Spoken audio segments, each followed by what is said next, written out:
इस प्रॉब्लम को करते हैं। इसको जेई मेंस में पूछा गया है इस प्रॉब्लम को। इस प्रॉब्लम को मैंने इसलिए सेलेक्ट किया है क्योंकि ये काफ़ी कॉन्सेप्चुअल है और बहुत सारे कॉन्सेप्ट्स इसमें एक साथ रिवाइज होने वाले हैं। तो स्टार्ट करते हैं इस प्रॉब्लम को। प्रॉब्लम है क्या? प्रॉब्लम है कि दो प्लेट्स है, कंडक्टिंग प्लेट्स, स्क्वायर प्लेट्स है। इनका जो लेंथ है, साइड लेंथ, वो स्मॉल ए गिवन है। तो अगर इसको मैं थ्री डायमेंशनली ड्रॉ करूं इस डायग्राम को, तो कुछ ऐसा है प्लेट। ठीक है, ये हमारा एक प्लेट है और दूसरा यहाँ पे है प्लेट। ऐसे देख सकते हैं इसको। लेकिन दोनों पैरेलल नहीं है, मतलब दोनों के एंगल एक परफॉर्म हो रहा है जो कि एंगल थीटा है। यहाँ पे दोनों प्लेट के बीच की जो एंगल है, तो इसकी कैपेसिटेंस क्या होगी ये हमें निकालना है। ठीक है, तो इस प्लेट का अगर एरिया देखें तो क्या होगा, A is equal to A square, ये होगा प्लेट का area. Separation between the plate given है हमारा स्मॉल डी है, और ये एक स्मॉल एंगल थीटा परफॉर्म कर रहा है, और क्वेश्चन में ये मेंशन्ड है कि थीटा इज वेरी स्मॉल। तो ये एक बहुत ही इंपॉर्टेंट पॉइंट है यहाँ पे, क्योंकि एक चीज़ हम यहाँ पे नोट डाउन कर सकते हैं कि अगर थीटा की वैल्यू बहुत स्मॉल हो तो sine theta almost equal to theta हो जाता है, टेन थीटा भी ऑलमोस्ट इक्वल टू। तो इस वाले अप्रॉक्सीमेशन का यूज हम कर सकते हैं यहाँ पे। ठीक है, अब प्रॉब्लम यह है कि ये दो प्लेट्स पैरेलल नहीं है एक दूसरे के। जब दो प्लेट्स पैरेलल होते हैं, दो पैरेलल प्लेट्स हैं और इनके बीच का अगर सेपरेशन d है गिवन, और एरिया सपोज कि हमारा a है, तो इनका जो कैपेसिटेंस है epsilon not a upon D होता है, सिंपल। लेकिन इस केस में पैरेलल नहीं है, तो ये फॉर्मूला हम वहां पे अप्लाई कर नहीं सकते। तो फिर करेंगे क्या? तो इसमें हमें इंटीग्रेशन करना पड़ेगा। इंटीग्रेशन का क्या मतलब है, जरा यहाँ पे समझते हैं इसको। हमें निकालना है कैपेसिटेंस, और यहाँ पे प्रॉब्लम ये हो रहा है कि इसका जो सेपरेशन है डी, वो इस डायरेक्शन में हम जैसे जैसे आगे बढ़ेंगे चेंज होगा। यहाँ पे स्मॉल डी है, थोड़ा सा आगे अगर जाएंगे तो ये इतना सेपरेशन हो जाएगा, थोड़ा सा और आगे और ज़्यादा सेपरेशन हो जाएगा, और ज़्यादा सेपरेशन हो जाएगा, और ज़्यादा हो जाएगा। तो ये सेपरेशन कॉन्टिन्यूसली इंक्रीज हो रहा है इस डायरेक्शन में। तो एक तो ये वेरिएबल हो गया। सेपरेशन बिटवीन द प्लेट जो है यहाँ पे कांस्टेंट नहीं है, एक वेरिएबल है, वो चेंज हो रहा है, इंक्रीज हो रहा है। ठीक है, और किस डायरेक्शन में हो रहा है? इस डायरेक्शन में जब चल रहे हैं तो हो रहा है। तो जब भी हम इंटीग्रेशन करेंगे तो दो चीज का ख्याल रखेंगे। क्या होगी वो दो चीज? पहली चीज है कि what is the variable, change क्या हो रहा है। दूसरा, व्हाट इज द डायरेक्शन जिसमें वो चेंज हो रहा है, what is the direction of change. तो इसमें डायरेक्शन ये है, और हमारा जो वेरिएबल है वो सेपरेशन बिटवीन द प्लेट है जो कि चेंज हो रहा है। ठीक है, अगर मैं सेपरेशन बिटवीन द प्लेट को y से डिनोट करता हूं, separation between the plates y से, और इस डायरेक्शन में जो हम चल रहे हैं उसको मैं x से डिनोट करता हूं, इस डायरेक्शन को सपोज x से। तो मैं कह सकता हूं कि ये पॉइंट को अगर मैंने o रख दिया, ओरिजिन, तो distance from origin in x direction, इसको मैं स्मॉल x से डिनोट करता हूं। ठीक है, ओके। अब क्या करना है? अब हमें करना ये है कि हमें ये फॉर्मूला पता है, इस फॉर्मूला का यूज करना है हमें। लेकिन ये फॉर्मूला यूजफुल तभी होता है जब स्मॉल डी, अब कैप स्मॉल डी कांस्टेंट हो, लेकिन यहाँ पे जो है सेपरेशन कांस्टेंट नहीं है। तो इस फॉर्मूला को यूज करने के लिए क्या करेंगे, हम एक बहुत छोटा सा एलिमेंट ले लेंगे यहाँ पे। अब इसका जो कॉन्सेप्ट है ये थोड़ा समझने जैसा है। कॉन्सेप्ट ये है कि सपोज कि मैं इस डायरेक्शन में चल रहा हूँ और यहाँ पे हूँ अभी, एज्यूम करो इधर यहाँ पे हूँ, और ये जो लेंथ है अभी y है। अगर मैं यहाँ से यहाँ बहुत ही छोटा डिस्टेंस चलूँ, छोटा मतलब इतना छोटा कि ऑलमोस्ट कह सकते हैं कि बिल्कुल चला ही नहीं गया हो, उसी पॉइंट पे हैं हम एक तरह से यहाँ बहुत ही स्मॉल डिस्टेंस हम चल रहे हैं अगर इस डायरेक्शन में, तो क्या होगा, ये जो y में चेंज होगा वो बहुत ही स्मॉल होगा, माइनर होगा। Minor means almost no change होगा। तो हम बोल सकते हैं कि ये जो डिस्टेंस y है, यहाँ पे भी ये डिस्टेंस y ही रह जाएगा। ये कब होगा, जब हम यहाँ पे बहुत ही स्मॉल डिस्टेंस चलेंगे। स्मॉल डिस्टेंस का नाम क्या होगा, इस डायरेक्शन में हम डिस्टेंस को x से डिनोट कर रहे हैं, तो बहुत ही स्मॉल, जिसको इनफाइनाइटली स्मॉल बोल सकते हैं, तो उस डिस्टेंस को हम मैथमेटिक्स में dx से डिनोट करते हैं। dx, इसको बोलते हैं डिफरेंशियल एलिमेंट dx। dx का मतलब ये होता है कि dx है कि इनफाइनाइटली स्मॉल लेंथ है, या इनफाइनाइटली स्मॉल जो है पार्ट है किसी भी चीज का।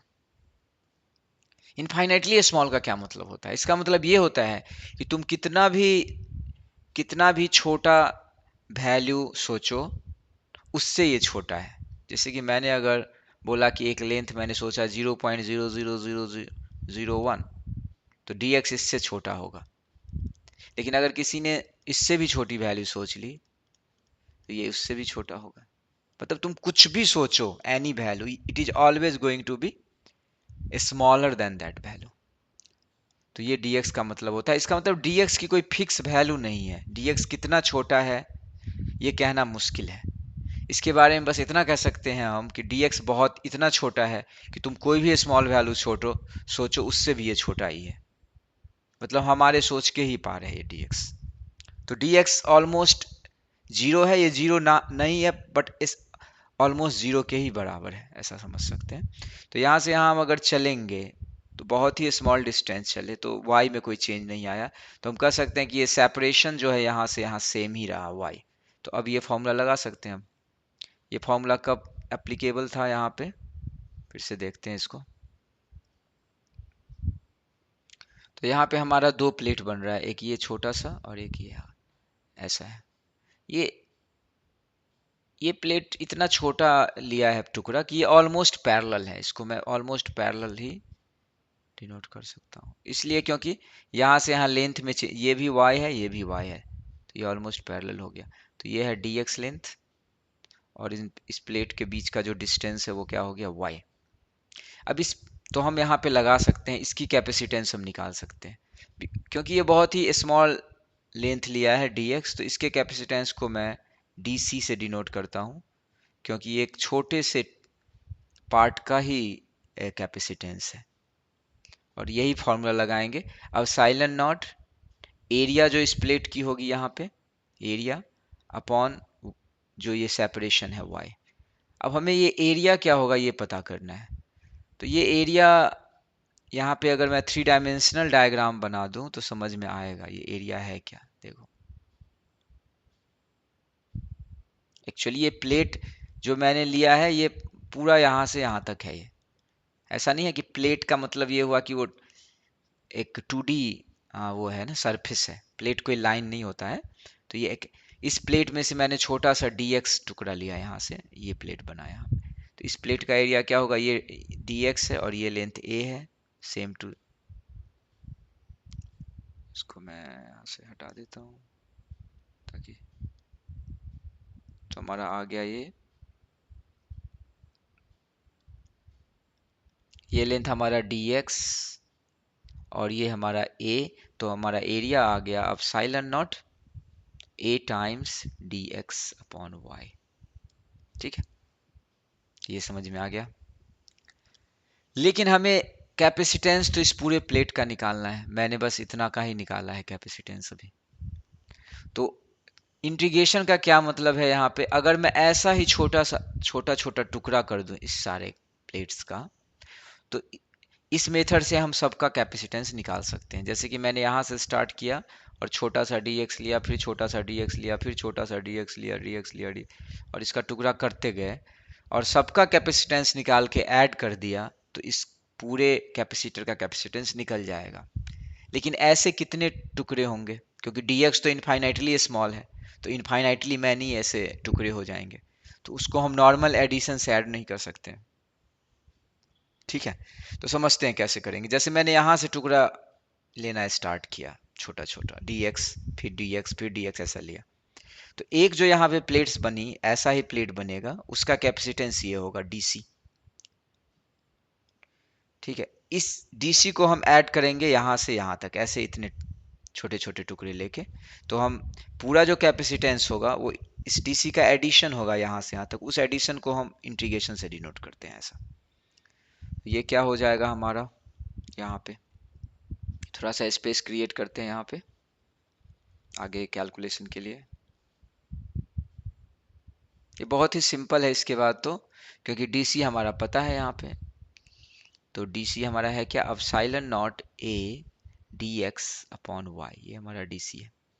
और हम कहाँ से कहाँ तक इंटीग्रेट कर रहे हैं, मतलब कहाँ से कहाँ इंटीग्रेट कर रहे हैं, मतलब हम जो ये स्मॉल कैपेसिटर्स ले रहे हैं, इनफाइनाइटली स्मॉल कैपेसिटर्स जो हम यहाँ पे ले रहे हैं, वो यहाँ से लेना स्टार्ट कर रहे हैं इस पॉइंट से। तो हमारा जो यहाँ पे एजम्पशन है उसके हिसाब से मैंने ये x इज इक्वल टू 0 से स्टार्ट किया है लेना, क्योंकि x के डायरेक्शन में जा रहे हैं, और जब यहाँ आएंगे तो x की वैल्यू a हो जाएगी, तो 0 टू a कर रहे हैं ये।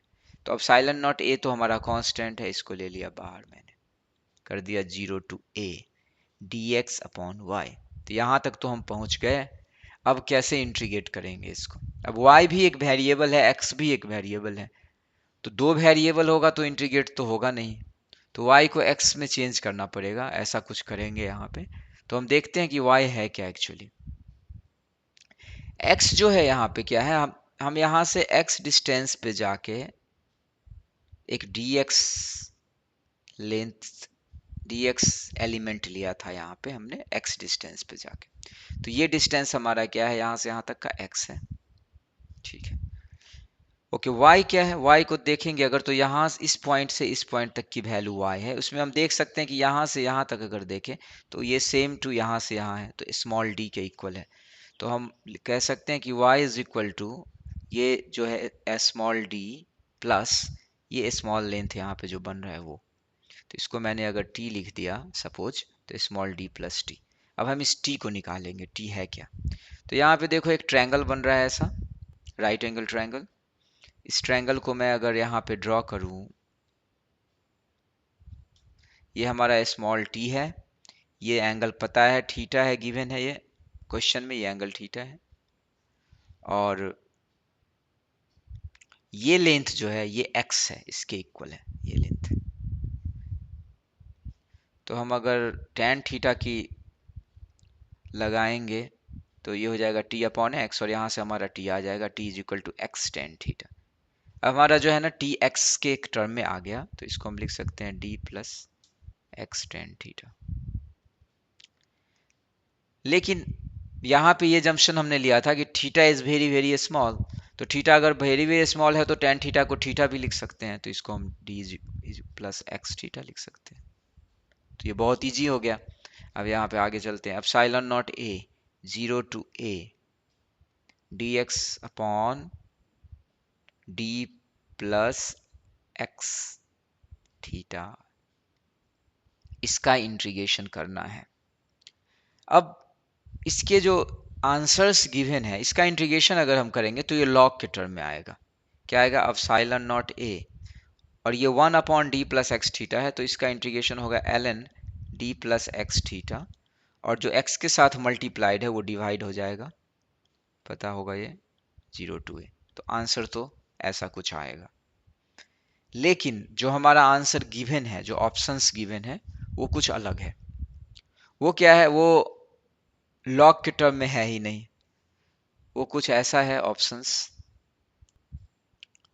तो हमारा जो ऑप्शन है इस प्रॉब्लम का, वो ये चार ऑप्शंस हैं। इस चार ऑप्शंस में कहीं भी लॉग नहीं है, इसका मतलब हमें कुछ और ही करना है यहाँ पे, थोड़ा सा और एक अप्रोक्सीमेशन है यहाँ पे। अगर मैंने ऐसे इसको कैलकुलेट किया लॉग के टर्म में, स्टिल आंसर तो करेक्ट ही है वो भी, लेकिन अब हमें तो ऑप्शन के अकॉर्डिंग चलना है, तो वैसा करते हैं। यहाँ पे एक अप्रोक्सीमेशन और लगा सकते हैं। फिजिक्स में एक अप्रोक्सीमेशन बहुत ही पॉपुलर है, कई जगह पे यूज होता है।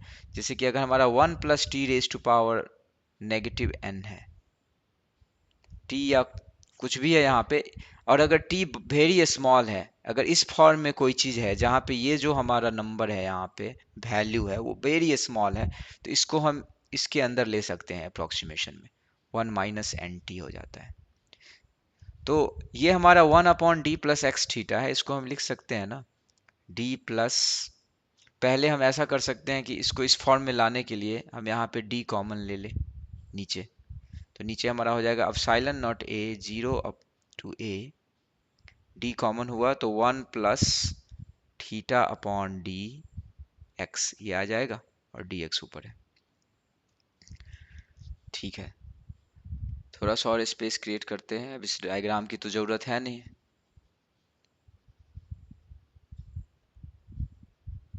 चलो ठीक है, तो यहाँ पे अभी आगे जो है, सॉरी, आगे का जो हमारा स्टेप होने वाला है वो क्या है, इसको इस d को हम बाहर ले लेंगे यहाँ पे सबसे पहले, तो ये आ जाएगा हमारा एप्सिलॉन नॉट a/d, और यहाँ पे आ जाएगा dx 1 + थीटा/dx। अब 1 + थीटा/dx को लिख सकते हैं ना, 1 + थीटा/dx⁻⁻1। ठीक, और यहाँ पे थीटा की वैल्यू वेरी स्मॉल है और ये d से डिवाइड हो रहा है, तो ये और भी स्मॉल हो जाएगा, तो इस -1 को इनसाइड ले सकते हैं, ये हो जाएगा हमारा 1 - थीटा/dx। ये तो इसको हम ऐसा लिख सकते हैं, और तब हम इंटीग्रेट करेंगे, तो करते हैं अभी। तो करते हैं यहाँ पे, चलो इस साइड कर लेते हैं, यहाँ पे ये सब हो चुका है सब। तो इसके बाद का जो एक्सप्रेशन हमारा आ रहा है उसको मैं इस वाले पार्ट में करता हूँ यहाँ। तो हमारा आया क्या है, अब एप्सिलॉन नॉट a/d, ठीक है, dx, और ये पूरा क्या हो गया 1 - थीटा/dx dx।